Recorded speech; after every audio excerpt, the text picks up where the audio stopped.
صلو علی الحبیب صلی اللہ تعالی علی محمد صلی اللہ علیہ وسلم۔ پیسوں میں برکت نہیں ہے اور جلدی ختم ہو جاتی، کیونکہ ہم اسلام کے مطابق اپنی زندگی کو نہیں گزار رہے، جس طرح پیارے آقا صلی اللہ تعالی علیہ وآلہ وسلم نے ہمیں زندگی گزار کے بتائی ہے۔ اسی لیے پریشانیاں، بیماریاں اور بے برکتی بڑھتی چلی جا رہی ہے۔ پیسے میں برکت کے لیے دو روحانی عمل۔ شیخ طریقت امیر اہل سنت مولانا الیاس عطار قادری اپنی کتاب مدنی 5 سورہ میں اس روحانی عمل کو لکھتے ہیں۔ آپ فرماتے ہیں جب بھی پیسوں کا لین دین کریں، اگر کسی سے پیسے لینے ہوں یا کسی کو پیسے دینے ہوں، پیسے لیتے وقت اور پیسے دیتے وقت بسم اللہ الرحمن الرحیم پڑھیں۔ انشاءاللہ پیسے کبھی ختم نہیں ہوں گے اور اس میں برکت ہوگی۔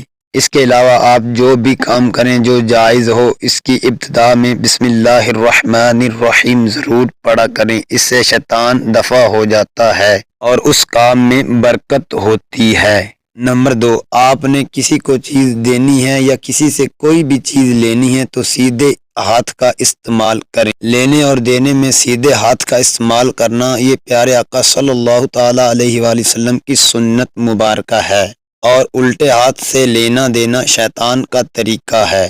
ہم نے کسی کو بھی چیز دینی ہوتی ہے یا لینی ہوتی ہے تو الٹے ہاتھ کا استعمال کر رہے ہوتے ہیں، اس لیے اس چیز میں برکت نہیں ہوتی۔ سب سے اہم جو بات ہے وہ ہے حلال کمانا۔ اگر آپ حلال کمائیں گے تو انشاءاللہ اس میں برکت ہوگی، اور اگر آپ حرام کمائیں گے، آپ پیسہ تو زیادہ کما لیں گے لیکن اس میں برکت نہیں ہوگی۔ اللہ تبارک و تعالی ہمیں حلال کمانے اور کھانے کی توفیق عطا فرمائے، آمین۔ ان روحانی اعمال پر آپ عمل کریں، انشاءاللہ آپ کی زندگی میں ایک سکون آئے گا اور ہر چیز میں برکت ہی برکت ہوگی۔